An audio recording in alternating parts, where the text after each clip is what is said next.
I'd like to introduce Susan Gilliland, who will introduce our speaker. Thanks, Ron. Well, we're really pleased to have Dessi Seiberth with us tonight. Dessi is a freshman at Stanford University, and he plans to pursue ornithology as a career. Dessi started birding in 2009 at the age of 8, and by 2015, he'd won the American Birding Association Young Birder of the Year award. By the time Dessi graduated from high school, he'd already published several articles in peer-reviewed scientific journals, including the Auk and Western Field Ornithology's journal, Western Birds. Dessi clearly has a passion, though some may call it an obsession, for birds, bird conservation, and teaching. And finally, the Los Angeles Birders is very excited and proud to have Dessi as the youngest member of our board. So without further ado, we'd like to give a big welcome to Dessi.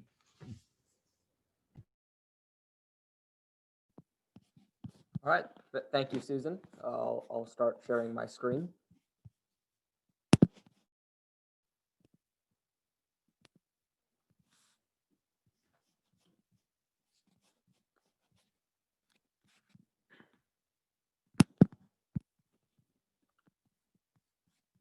All right, thank you all so much for coming tonight.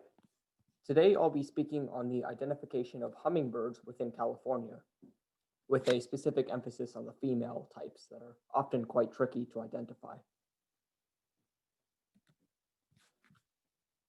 So first, we'll just start with a brief overview of what hummingbirds are. Hummingbirds are generally small, colorful birds with long, thin bills. Their primary diet includes nectar, but they also consume quite a few small insects for protein. And just a couple interesting facts about hummingbirds. They take about 150 breaths per minute, and the average hummingbird in North America beats their wings 53 times per second. There's also great variance among hummingbird species. The smallest hummingbird is the bee hummingbird in Cuba, smaller than 3 inches, and is shown here on the top. While the largest hummingbird is the giant hummingbird of Central America, coming in at about 8 inches long.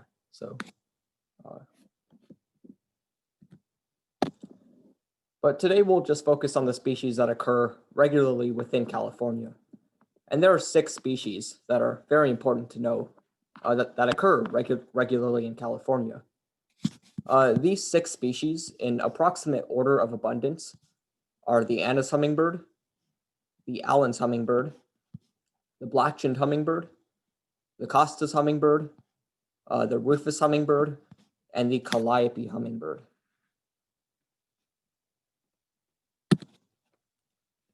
But before we get into the presentation, we'll start off with a brief quiz, just to see where the audience is at.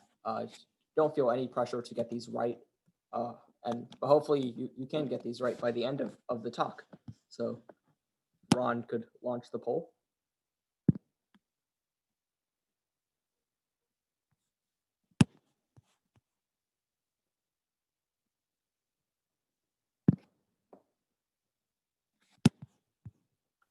I'm sorry, 1 second, Dessi. No problem. That actually is an illegitimate poll. Let me... Whoa.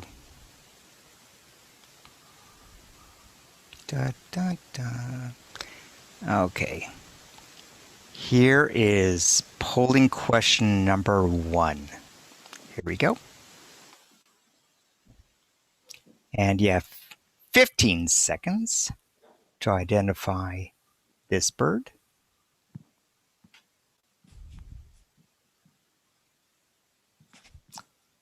Da, da, da, da, da, da, da, da, da. Okay, and has everyone voted? If you haven't voted, time to get that click in. There's no picture. Are you seeing a picture now of this bird? Ron, we were seeing a picture of the bird the entire time. Or at least I Okay. was. Okay. So I'm going to end this polling now. Okay. Should we move on to the next one, Desi, or? Well, can you show the results of the poll? Yes. And here are the results. Okay, so about 53% of us said black-chinned, which is indeed correct. So it sounds like you guys already know quite a bit about female hummingbird identification, but hopefully by the end of tonight we can get that number up towards black-chinned. Get the other 47%. Okay. Yep, here's our next one. Okay, let me launch the poll. Stop sharing. Okay. And here's number 2. The questions may look similar.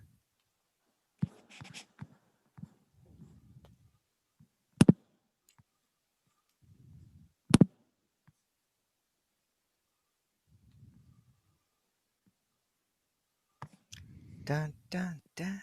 Da, da, da, da, da, da, da, da. And it looks like we're kind of starting to slow down a little bit. Get your last.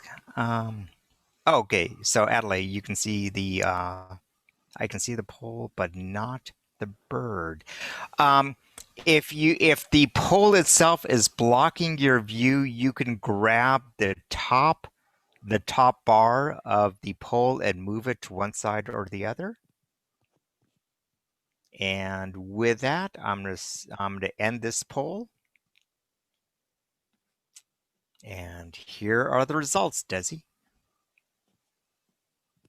Okay, so 70% of us said Rufus or Allens, which is actually incorrect.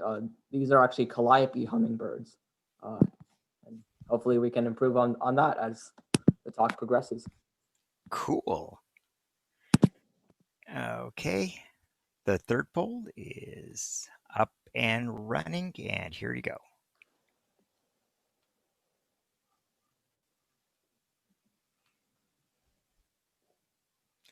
Da, da, da, da, da, da, da.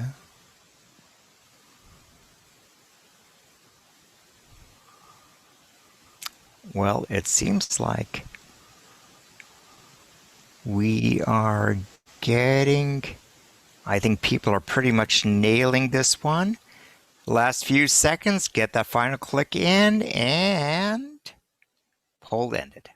Here are the results. Wow, yeah, impressive results on that one. This is indeed a Rufus or an Allens, and that it's great how it seems like we all know this very common species. Yep. Okay. Next.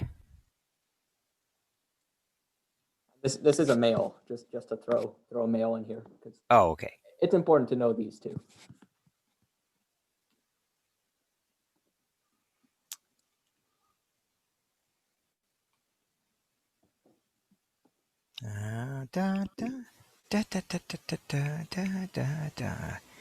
Okay, we're getting up there. Some of you are a little hesitant. I think there's some second thoughts, but can't take away those poll answers. Okay, last few seconds.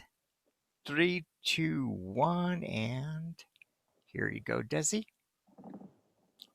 Yep, black chin is correct. Nailed that one. Okay. Our final quiz, I believe. Our final quiz bird. And here you go. Grab the bar and move it off screen a little bit. Da da da da da da da. Da, da, da, da, da, da, da. That was key change in case anyone didn't notice. And we are, come on, there's some hesitation out there. And 3, 2, 1 end. And here are the results, Dessi. All right. Yep. This is indeed an Andes, which did win out. And we'll have another quiz at the end of the talk. So hopefully we will see some improvement in these tricky females. Great, thank you. Okay, so before we go to the tricky females, we do have to make sure we have the adult males down. So let's start with our most common species, the Andes Hummingbird. The Andes Hummingbird is a common year-round visitor in almost all habitats within Los Angeles County. On the left here, you can see its distribution in North America. You can see it's confined to the West Coast, as well as getting into the western portion of Arizona. And it's mostly a year-round resident, but also occurs in winter, both slightly north and slightly south of its normal range. On the right here, you can see its distribution within Los Angeles County. So this is a map from the Los Angeles County Breeding Bird Survey that was conducted from 1995 to 1999. Each dot here represents like a block where an Andes hummingbird was found to be present, or in the case of a solid black dot, found to be definitively breeding. So I've kind of broken up Los Angeles County into three main portions. The Los Angeles Basin in the southern part of the county, the mountains and foothills that stretch across the middle of the county, and the desert in the northern part of the county. So you can see it's found commonly and very widespread throughout the Los Angeles Basin, and is also quite common in foothill areas, but it's pretty uncommon out in the desert. And an interesting fact about the Andes hummingbird is that it, originally, like in the early 1900s, this species was only found in Baja California and Southern California, but since then has expanded its range northward, probably just following all the flowers people plant in their yards that have provided great habitat and food for this species. So here's what an adult male Andes hummingbird looks like. The gorget is rose-colored, and the gorget is the same color as the crown. The back and tail are green, and the sides are green, and the underparts are usually very gray. The point being they're not white.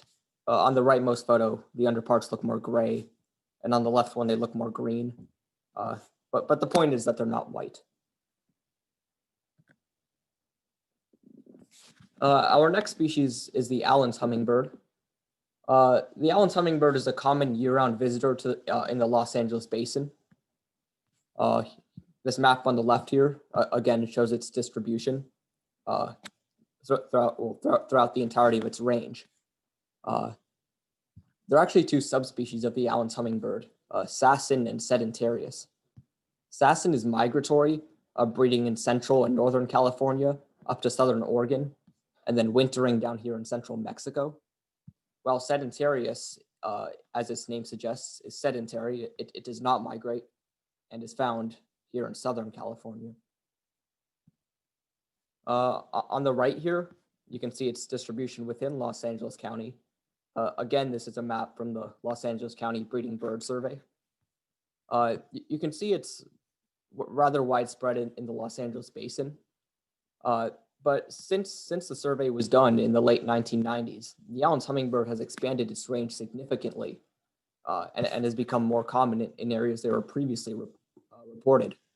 So now this map would include the entire Los Angeles Basin with all these holes filled, but they still do not occur very regularly in the foothills, and even less regularly out in the desert. So they're pretty much confined to the Los Angeles Basin. And an interesting fact about this species is that in Sassin, their northbound migration from central Mexico starts in December, and they often arrive on the breeding grounds by like late January, around this time. So they have an extremely early migration.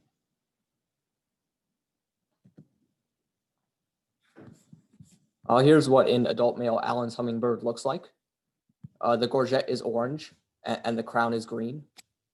I do just want to point out that gorget, the feathers in a gorget are iridescent, which means they if the light's not hitting them, they usually just appear all dark, kind of like the photo on the right. The back is green, and the rump and tail are orange. The sides are orange, and they have this nice white collar separating the gorget and the remainder of the underparts.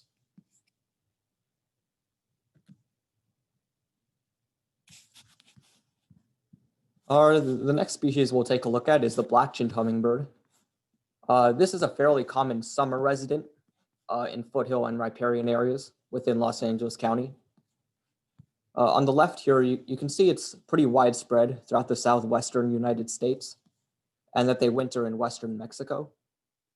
Here on the right, you can see they're a very widespread breeder in foothill areas, and even breeding out here in the desert. And also they're found somewhat locally in the Los Angeles basin, where riparian is present. I really do want to emphasize that it's a summer resident, meaning it's really only present in California from late March to mid-September. There are only a few winter records of the species within California, even though they get reported all the time, but mostly from people who really don't know how rare these hummingbirds really are in winter in California. So finding a black-chinned hummingbird in winter in California would require extensive documentation and hopefully photos.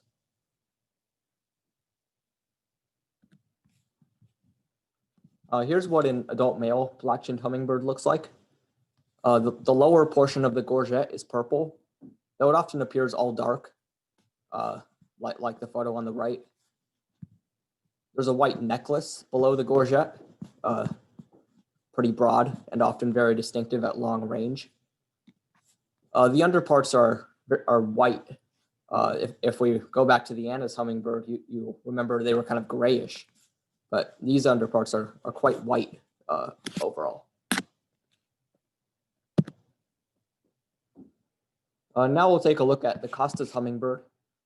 Within Los Angeles County, they're fairly common in foothill and chaparral areas. You can see they're a primarily southwestern species, really only occurring in Southern California, southwestern Arizona, and Baja. And within Los Angeles County, on this map here, you can see they're mostly confined to foothill areas, but extremely common and widespread in these foothill areas, and much rarer out in the desert or out here in the Los Angeles basin. And they are most widespread in Los Angeles County in spring and summer.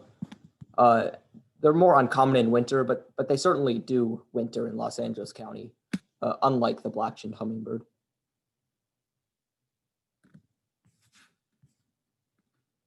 The adult male Costa's hummingbird is extremely distinctive.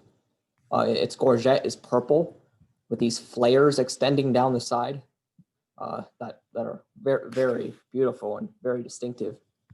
The underparts are very white.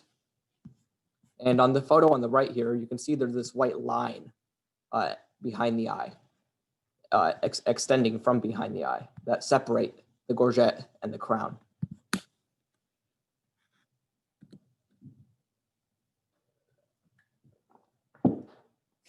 The next species we'll take a look at is the Rufus hummingbird. The Rufus hummingbird is an uncommon spring migrant within Los Angeles County. They start arriving in mid-February and generally migrate through until about mid-April. They're a rarer fall migrant in the mountains and desert. Here you can see their distribution within throughout their entire range. I didn't include a map of Los Angeles County because they do not breed in Los Angeles County.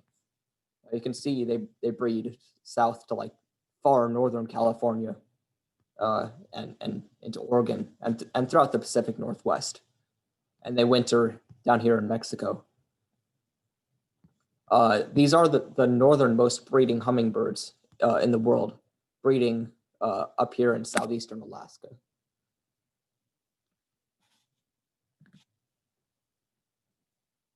The adult male Rufus hummingbird looks identical to the adult male Allens hummingbird, except that the back is mostly orange. We saw in the Allens that the back was mostly green, but in the Rufus, they're mostly orange. I do want to point out that it's perfectly acceptable for an adult male Rufus hummingbird to have some green flecking on the back, like the individual on the right. Just as long as it doesn't cover like more than half the back, it's most likely a Rufus, or very likely a Rufus. However, about 5% of Rufus hummingbirds show an Allens-like back pattern, with green extending far down the back. These are pretty much impossible to identify in the field. There are some subtle differences in the shape of the tail feathers, but these are rarely visible in the field. And really only these orange-backed Rufus hummingbirds can be identified in the field.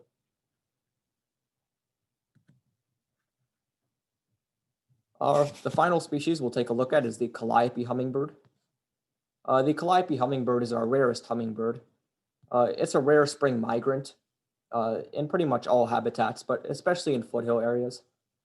And it's also a very rare breeder in the high elevations of the San Gabriel Mountains, though a declining breeder as well in the San Gabriel Mountains. These are the smallest bird in North America. Just an interesting fact. They're about 3¼ inches in length. So about 3/4 of an inch smaller than an Andes Hummingbird. Calliope is another very distinctive species in adult male plumage. It's our smallest hummingbird with a pretty short and straight bill. The gorget is very distinctive with these thin magenta streaks down the gorget, separated by these little white lines. And the remainder of the upper parts are greenish, and the underparts are sort of whitish. But the gorget is by far the most distinctive thing of an adult male Calliope. So now that we've covered the adult males, let us move on to the dreaded females. So female hummingbirds, some tidbits. They have iridescent feathers on the throat, but they're much fewer and smaller in size, so they're hardly noticeable. But specifically, the things to pay attention to in female hummingbirds are the size of the bird, the pattern of the throat, and the color of the underparts.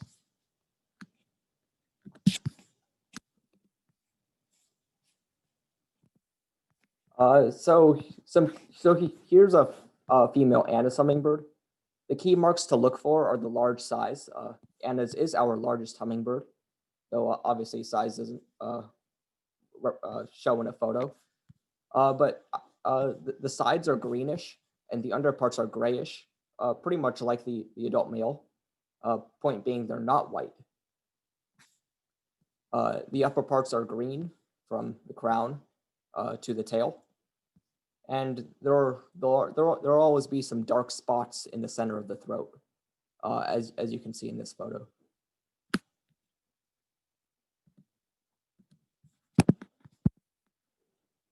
Here are a couple more photos of female Andes hummingbirds. You can see the dark patch in the center of the throat in both of these. You can see the very grayish underparts. They're not white, and the entirely green upper parts.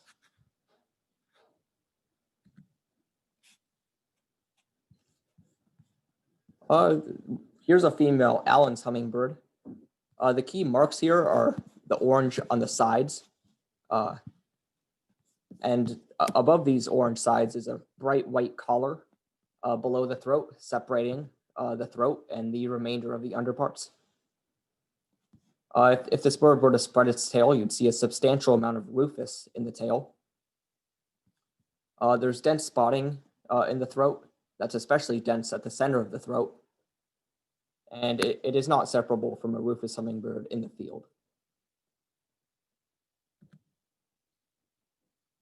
A couple more photos of female type Allens hummingbirds.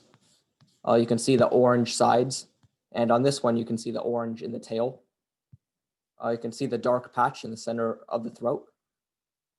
The bird on the right I believe that's an immature male, just because pretty much the entirety of the tail is Rufus.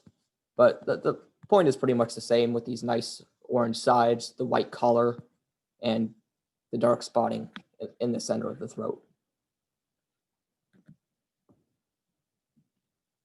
So now we'll move on to female black-chinned hummingbird, which is a species that often gets misidentified. But the key marks to look out for, it's quite similar to an Andes hummingbird. There's no to little spotting on the throat. Here you can see this bird just has a clean white throat with no spotting on it. Black chins often have a clean white throat or a throat with very limited spotting. The underparts are very whitish. If we refer back to the Andes hummingbird, you'll recall those underparts were very gray. But black-chinned hummingbird has kind of whitish underparts. The bill is usually quite long and slightly decurved. And black-chinned hummingbirds often have a distinctive foraging pattern. They often pump and spread their tail while feeding. Here are a couple more photos of female black-chinned hummingbirds. On the left here, you can see the unmarked white throat, the very white underparts. On the right here, again, you can see this very white throat with just a very little spotting in it, the very white underparts. And you'll notice these very bright white tail or tips to the outer tail feathers. Other hummingbirds have this, but it's often most noticeable in a black-chinned hummingbird just because they spend so much time fanning and pumping their tail that these white corners are often very visible. And on the bird on the left, I do want to point out that there's a little bit of orange on the sides here. That's perfectly acceptable for our black-chinned hummingbirds. Many black-chins do show a little bit of orange on the sides, but nowhere near as extensive as, say, an Allens would show.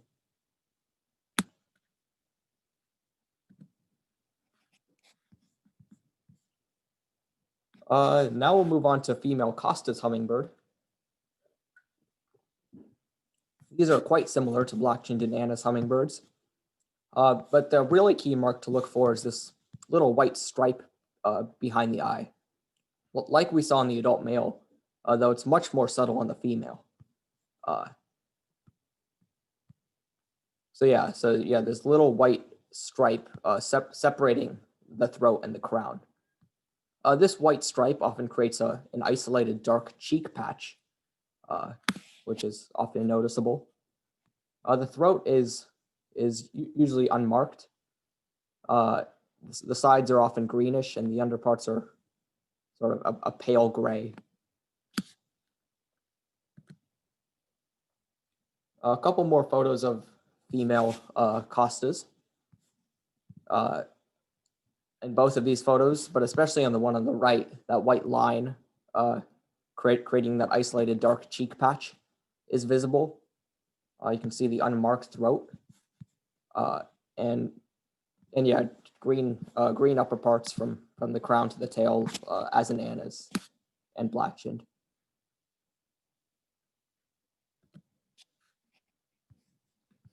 So Rufus hummingbird females are not distinguishable from Allens. There are, like in the male, there are slight differences in the shape of the outer tail feathers, or in the central tail feathers, I should say.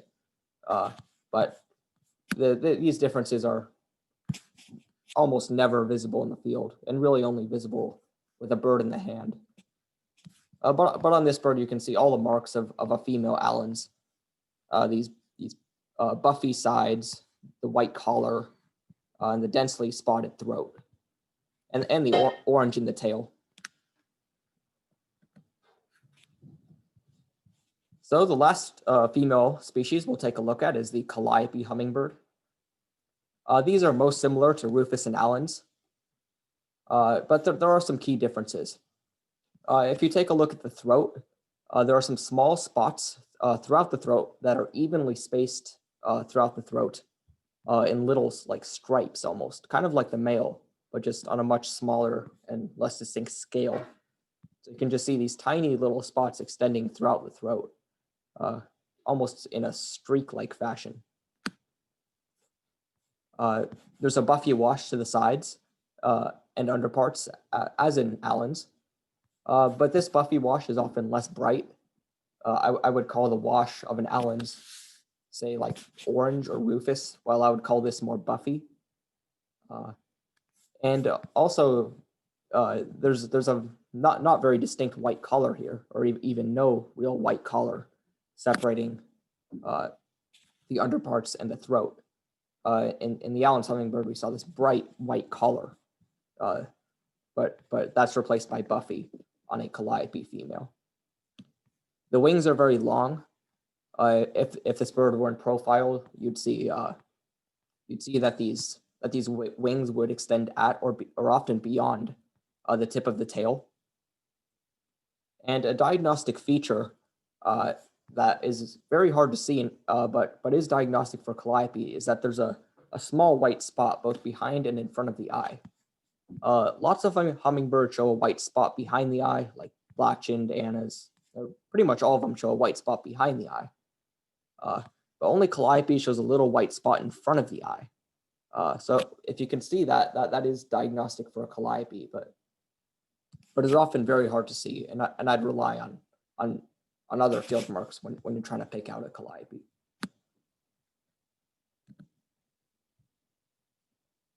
Here are a couple more photos of Calliope hummingbirds.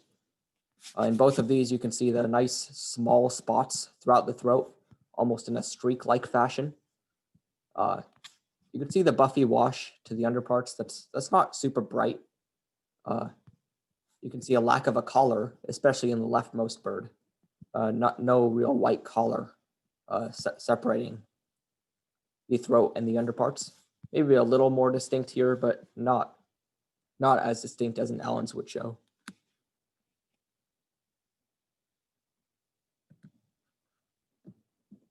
So that's definitely been a lot of information, but now let's compare some species side by side to really get an understanding of how they differ.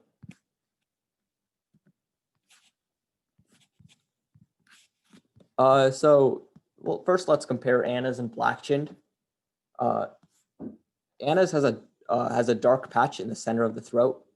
This dark patch is really extensive, so this is an immature male, but an adult female would also show a dark patch in the center of the throat. While on a black-chin, the throat is often clean and unmarked. Though sometimes has some small spots, but not the distinct block of an Andes. In an Andes, the sides are green and the underparts are gray. While on a black-chinned, the underparts are very white.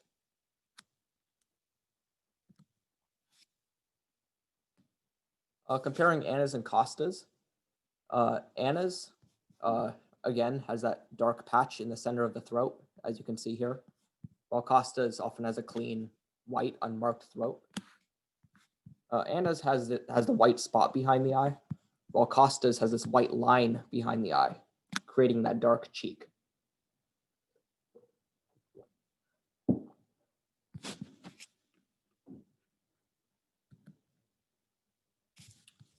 Comparing black-chinned and Costa's, black-chinned again has the white spot behind the eye, while Costa's has the white line behind the eye, creating the dark cheek. And there's a very distinctive shape of black-chinned and Costa's. Black-chinned is a very long and slender bird with a very long neck, while Costa's is the shape of an Andes, kind of short and chunky and fat. And this would make sense because Costas and Andes are in the same genus, Calypte, which means structurally they'd be identical. They're both very chunky and short hummingbirds, while black-chinned is in a different genus, Archilochus. As such, they have a very different shape. They're very long and slender, very necky appearance.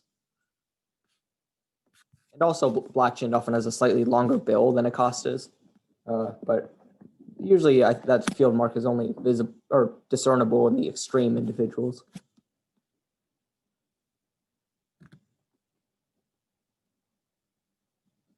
So now we can compare Calliope versus Allens and Rufus. So on a Calliope, the wingtips extend at or beyond the tail, while in an Allens or Rufus, the wingtips stop short of the tail. So here you can see the tip of the wingtips stop before the tip of the tail does in this Allens on the right here.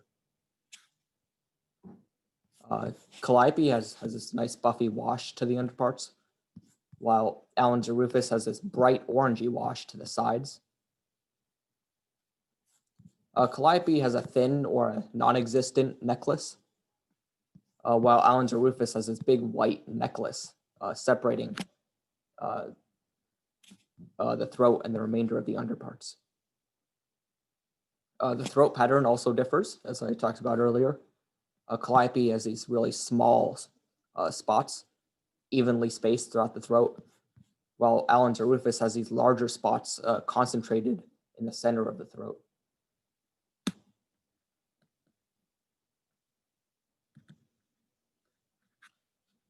So the calls are very important as well. I think all of these hummingbirds can be ID'd by call. So let's take a listen to these. So Andes has a very scratchy song, as you probably all heard at your feeder. I'll just play it.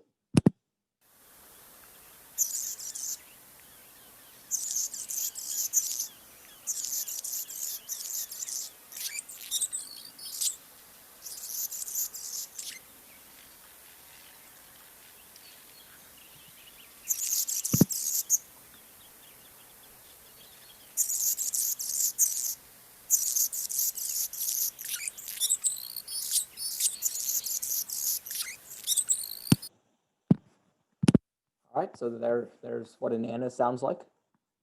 Allens gives this really distinctive Z chippity chup as its song. That's not it.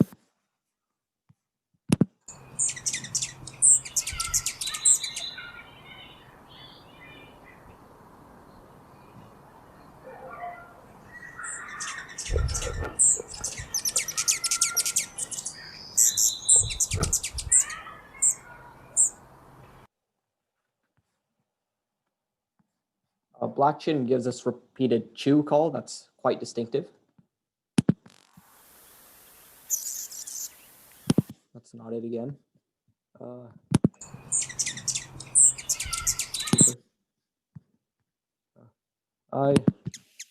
There we go.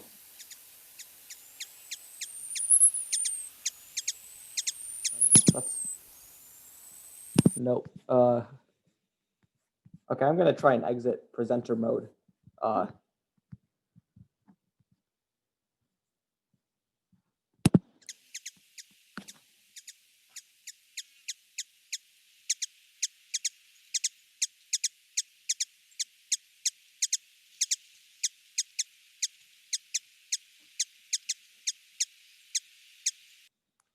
there's that distinctive repeated chew call of a black-chin. Here's what a Costa sounds like. Their song is this high-pitched wheeze that's really distinctive and extremely high-pitched.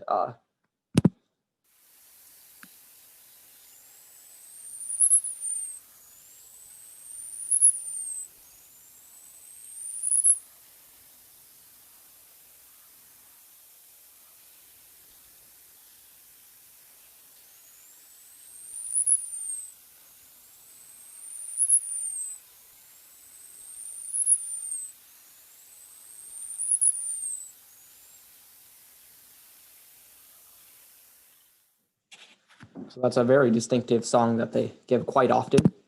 They also give their calls quite often, which is a series of fast-paced pip notes.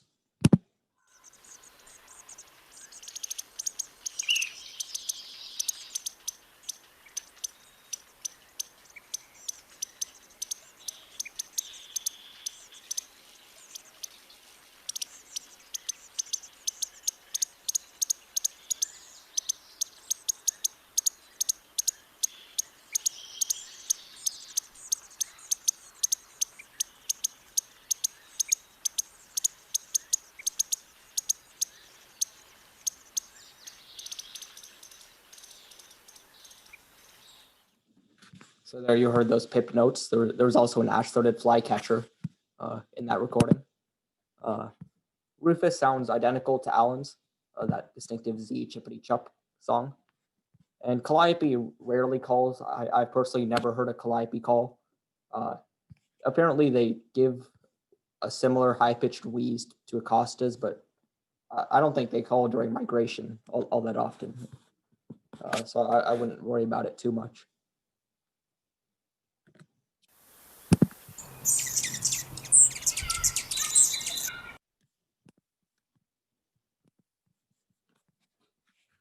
So to conclude, you may be wondering where you can observe all these hummingbirds, and the answer is your own yard.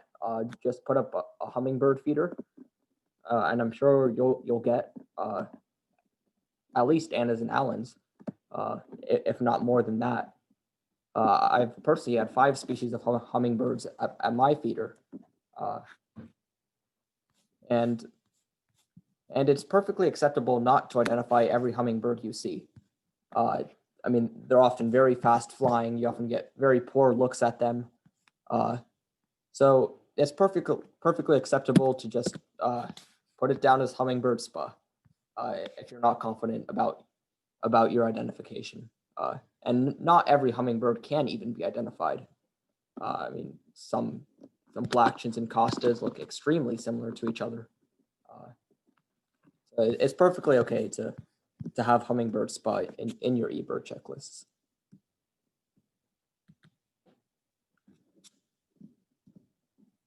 Okay, we can now go to our second quiz, our post presentation quiz. So here's the first one, and if Ron, you want to, there we go. There we go. Dun, dun, dun, dun, dun, dun, dun. Dun, dun, dun, dun, dun.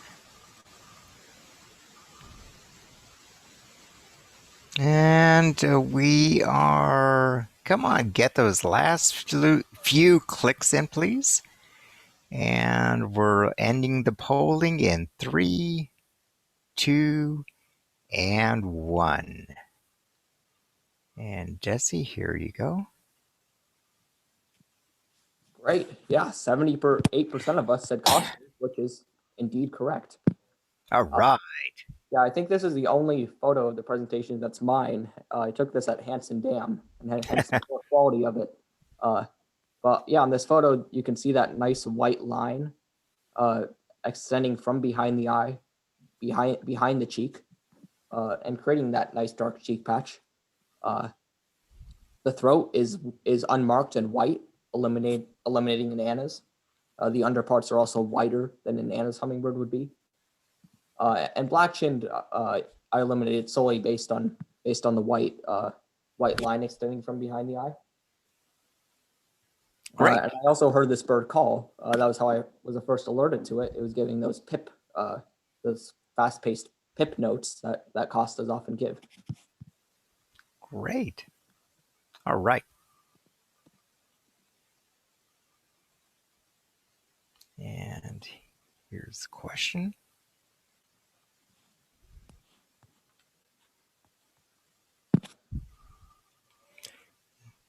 Dun, dun, dun, dun, dun, dun, dun. Dun, dun, dun, dun, dun. Da, da, da, da, da, da. And the poll answers are coming in. And we'll be ending the polling in 3, 2, 1. All right. There you go, Dessi. Okay, great. Yeah, Calliope is indeed correct. I mean, the first thing you'll latch onto is that the wingtips extend beyond the tip of the tail. That is absolutely diagnostic for a Calliope. This one is actually kind of weird because the throat is like at a weird angle where it obscures the spots on the throat. But you can kind of make out a hint of very small spots extending throughout the throat. You can see the what's of the underparts are kind of buffy colored. That would eliminate black-chinned and Costas. As would just the wingtips extending beyond the tail. I think that's the most distinctive field mark on this one. Great.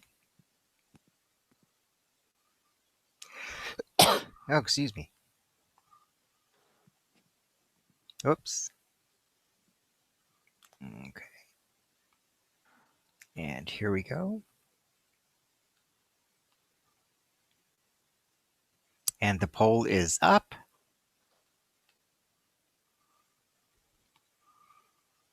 And so far, we're at 100%. Already much improvement from. And a few more seconds. 3, 2, and 1. And here are the results. Yep, this is a Rufus or Allens. No other hummingbird would show this much orange on it. You'll see tons of orange in the tail. This is actually an immature male, which is why it shows so much orange. Just orange in the tail, orange underparts. All adds up to a Rufus or an Allens. Great. Okay, our next bird. There you go.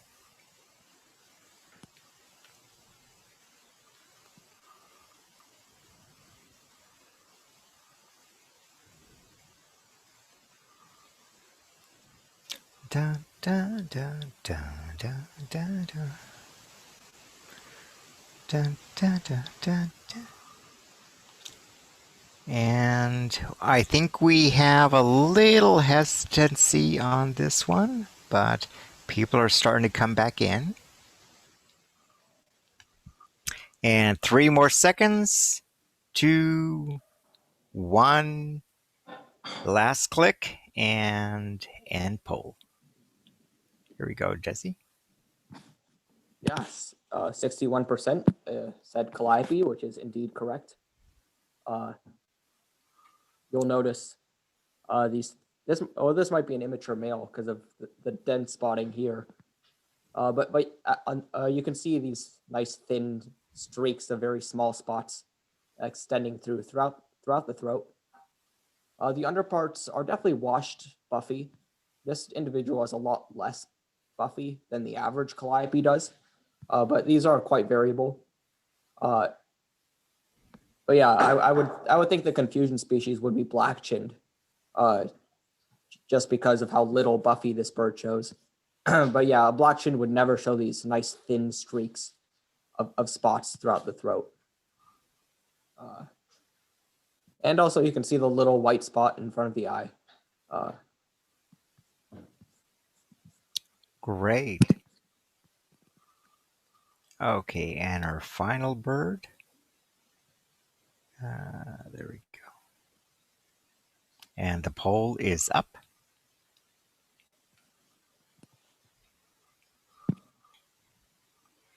And so far we have 100% on a species. Get your last clicks in. And polling will end in 3, 2, 1, and end. Here you go, Dessi. Yep, this is indeed an Andes. Looks like almost all of us nailed it. You'll notice the very gray underparts. They're not white like a black-chinned or a Costa's. You'll notice the dark concentration of spots in the center of the throat. And yeah, that's pretty much it for an Andes. Fantastic. All right, thank you all so much for tuning in. And I'm happy Well, we actually have quite a few questions for you, if you okay, don't mind. certainly. Our first question's coming from John Dunn. Okay. Yeah, I was just reading through the question. Would you like me to read it to you, or would you want to read it? That'd be great if you could read it. Okay. My view would be that spring migration continues into early May, and at times they are common.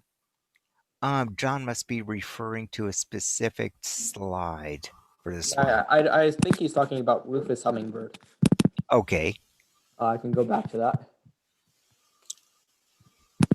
And so John goes on, they are common in the lowlands in April and pretty common in the mountains in fall. Okay. Yeah, that's fair. Well, yeah, their migration can certainly extend further into May on the coast. Here in Los Angeles County, they're not particularly common in fall in the mountains. Further east in like the Sierras, they are quite abundant in fall. I think the Sierras is that's kind of their main migration route in California during fall. Not too many make it to the San Gabriels in fall, I don't believe, but yeah, I don't believe so. Next question from Ken Ely. Annas versus black-chinned. Will young female Annas have minimal green flanks, less gray belly, and a few spots on the throat? yeah, that's pretty much exactly correct. See if I can find this. Yeah, like an immature female Annas would still have a very gray underparts. Yeah, a different shape. Here again, you can see a really chunky bird, while black-chin is more kind of a long-necked, slender thing. Yeah, almost all immature female Annas still show a few spots in the center of the throat. And yeah. Okay, fantastic. Next question is from John Dunn again. And again, he's referring to a slide. Color of underparts like a female broad-tailed. Don't forget, district dark comma, or actually distinct dark comma in front of eye. I'd assume he's talking about Calliope.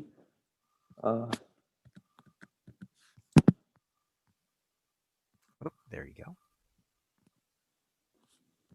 Yeah, I mean, broad-tailed is certainly the confusion species for Calliope. We just don't really get broad-tails here. John Dunn gets them where he is, but here in Los Angeles, we don't really get broad-tails that often. But yeah, there the white spot in front of the eye does come into play very much when trying to separate it from a broad-tailed hummingbird, which does not have a white spot in front of the eye. Okay. Great. Good question from Ken Ely again. Calliope versus Rufus. If the Rufus Allens slumps or slouches, would the primaries extend past the tail? I wouldn't believe so. I mean, usually when you see them, their hummingbirds are usually very alert and stretching to try and get to feeders. So I don't think a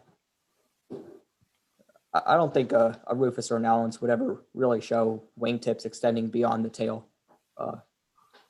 I'd say it's pretty diagnostic for Calliope. Okay, great. Next question from Kimball Garrett. Dessi, can you comment on wing sounds or wing buzz as an ID character? For example, The very distinctive dry wing buzz of a male black-chinned is mirrored, though more quietly, in the females as well. Yeah, certainly. I mean, we often hear wing buzz in Allen's hummingbirds, and don't hear them in Anna's hummingbirds, which is often a good, uh, I guess, field mark, I suppose, for separating Andes and Allens. I mean, immediately upon them arriving on a feeder or flying over your head. And yeah, black chin certainly has a distinctive wing trill, as Kimball mentioned.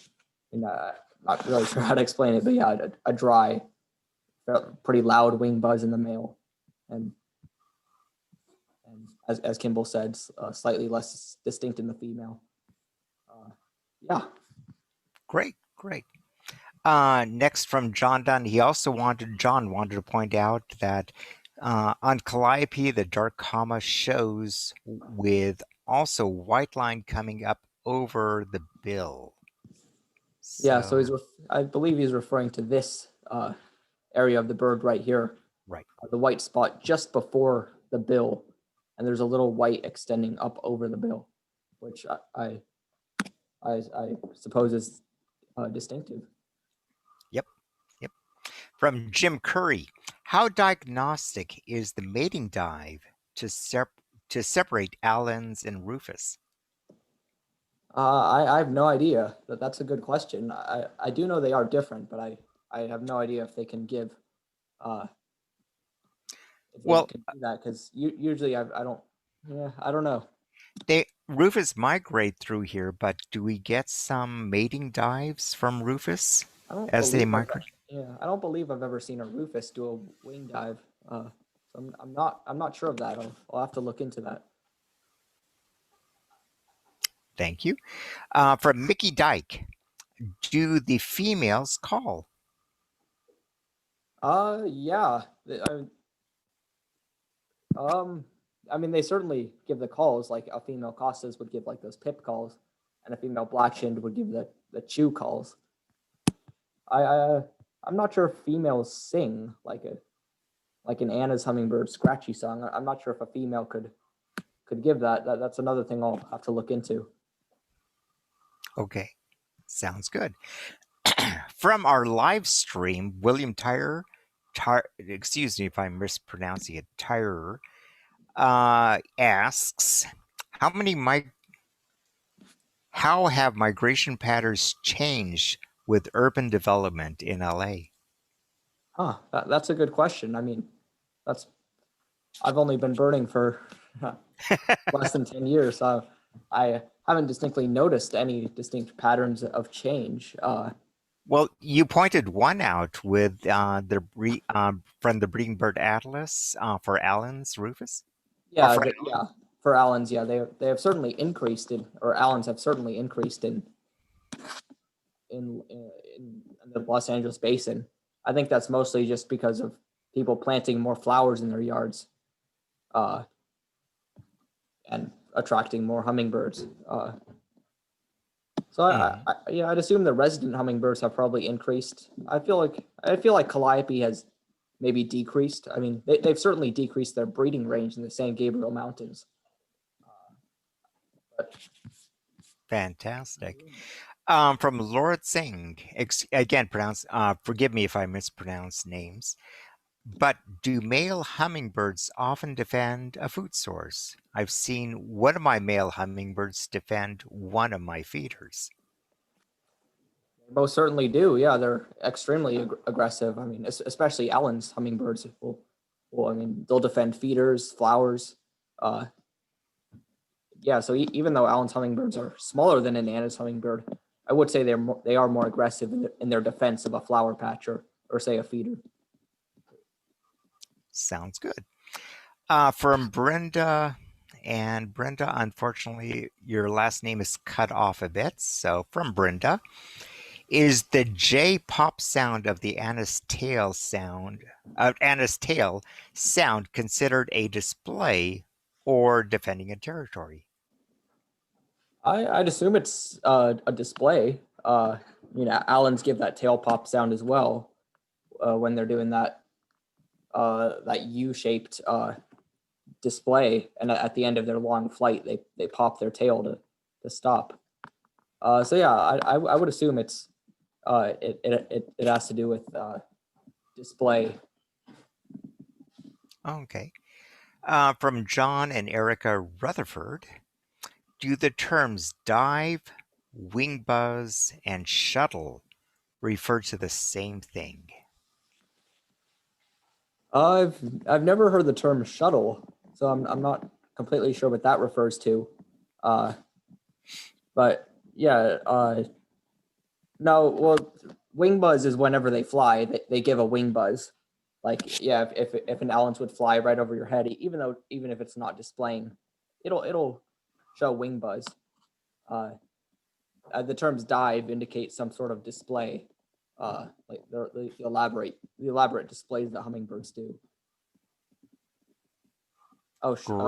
Lori says shuttle is a Blackjack display when they fly back and forth laterally in front of a female. Oh, okay. I guess that's interesting. So I suppose it is different from dive and from wing buzz. Fantastic. And I kind of eliminated them from the Q&A, but we have had at least half a dozen different people saying, thank you, wonderful presentation. And I think all of us agree. It was an absolutely wonderful presentation. Thank you, Dessi. Oh, thank you so much for having me. Happy to do it. I just want to remind everyone that the next LA Birders webinar is being presented by Alison Schultz. It's Infections and Avian Evolution. It's going to be on the second Tuesday of February 9th, followed on the third Tuesday, February 16th. John Feenstra will be presenting for us Kingbirds. And so, always a fascinating topic by a very entertaining presenter. So, I hope to, so to speak, see all of you that night. Please go to labirders.org and join us. Please join us. And I think we're actually, Dessi, if you have a few more minutes, I think we've gotten a few more questions in. Oh, certainly. From Ken Ely again, buzz or thrill? I'm not sure what that is. Or maybe trill. Buzz or trill? I would say they're probably interchangeable. I think buzz is more commonly used to describe that sound. And a trill is often describing a song of a bird with very fast-paced notes, like an orange-crowned warbler or something like that. So I think buzz is a more used term. Okay. From John and Erica Rutherford again, they point out, shuttle is the display pattern described in Sibley. So obviously I haven't been reading my Sibley as much as I should. Mike Perales, where'd Mike go? Mike Perales. I've seen on occasion male Allens with what seems like white feathers above the bill in the malar region. Is that normal? Maybe too late to ask. Oh, well, is that normal to see white feathering in the malar region? Yeah, I can't say I've ever seen that, but it definitely seems plausible. I mean, during a bird in molt, for example, I'm sure feathers could get displaced or be disproportionately colored in one area.